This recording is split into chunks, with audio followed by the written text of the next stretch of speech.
Got a little bit of a Macy Gray situation with my voice tonight, so enjoy that.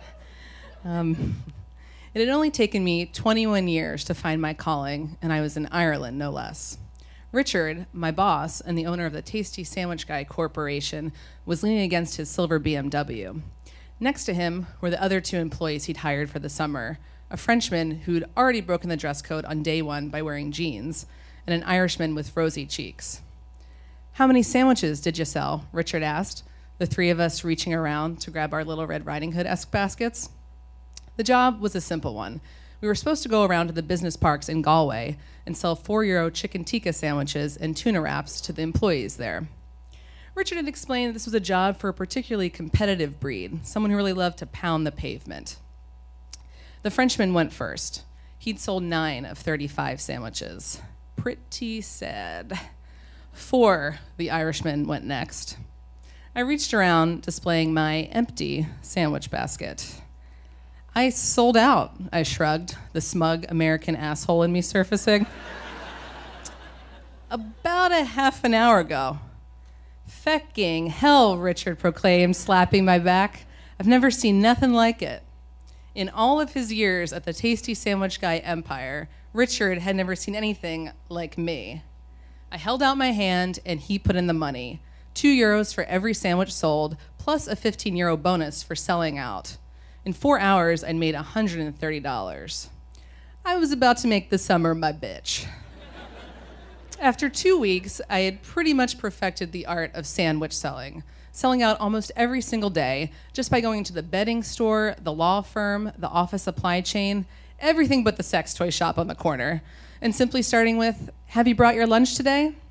Now, no doubt this was a brilliant opening line, but it had become pretty clear that for my predominantly male customer base, it was really the intrigue of a 21-year-old foreign girl. This American 6 was an Irish 9.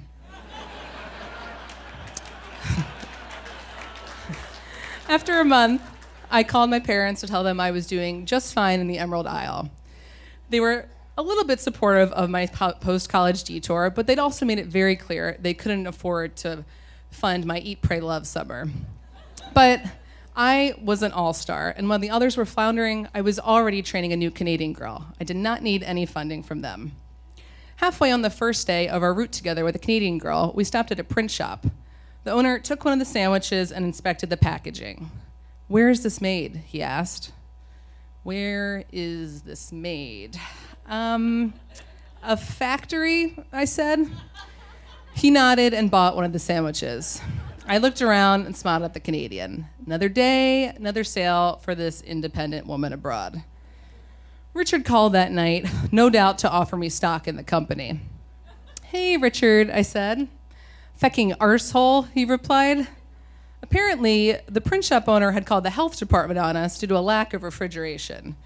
And until we fixed the problem, we were shut down indefinitely. Now, not the best news, but I wasn't about to let Ireland chew me up and spit me out like these room temperature sandwiches I was trying to sell. So I waited at home, and after a week, Richard called back and said we were back in business. But in order to refrigerate the sandwiches, now I had to carry them on a massive canvas cooler with a strap around my shoulder. It was slowing me down, and business had slowed down. My spell in the Irish seemed to have waned in just the week I was gone, my sales already dropping as some of the regulars found alternative lunch options. But I liked a challenge, and I doubled down. I started undoing a few shirt buttons before I went into the hardware stores. I stopped wearing my jacket when it rained so they'd feel sorry for me. I even ran across the street to try new territory, going to every place I could find. Everything but the sex toy shop, because my sheltered 21-year-old self still had some dignity left.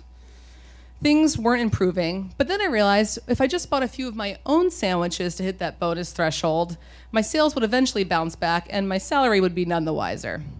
So for the next few weeks, I started putting my own money in my fanny pack, shoving the sandwiches I'd bought in my pockets before Richard picked me up at the end of every day.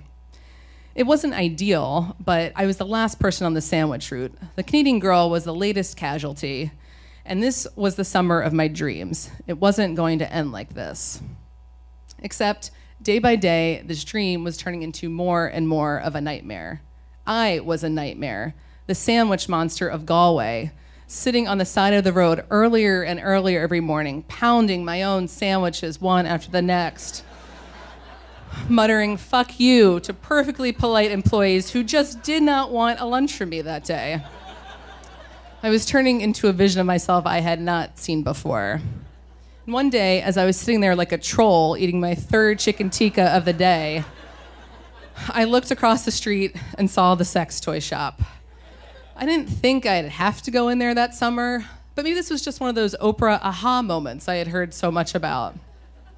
I crossed the street, went into the store, through a beaded curtain in the entryway. I was like a racehorse with blinders on. I ignored the dildos to my left and the lube to my right, and I just focused in on the owner. And with as much confidence as I could gather, I said, "Have you brought your lunch today?" Embarrassing, but an easy sell to the fringes of society. He looked up and then back down again. "Excuse me, sir, but I don't want a sandwich," he interrupted. Of course he didn't want a sandwich. An Irish 9 is a porn star too. I had nothing to offer him. I spun around as quickly as I could, just trying to get out of there with as much dignity as I had left, which was very little. And I was almost out when my canvas cooler got caught on the beads of the curtain. Momentarily trapped like a fish in a gross sex net, I looked up at the owner, looking back at me, this pathetic American girl who couldn't even sell a sandwich. I'd wanted this amazing summer of independence, and instead I was just literally trapped in this ridiculous job.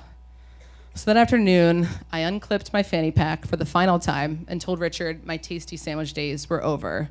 I didn't know how long it would take to find my calling. I just knew that this absolutely, positively was not it. In the 10 years since that summer abroad, I am happy to report that I have found my calling. I'm a writer, and that shitty sandwich job is some of the best material in my first book. It's not quite finished yet, but it's so close, I can almost taste it. Thank you. Sandwich, sandwich, I'm in love with you. You've got lettuce and tomato.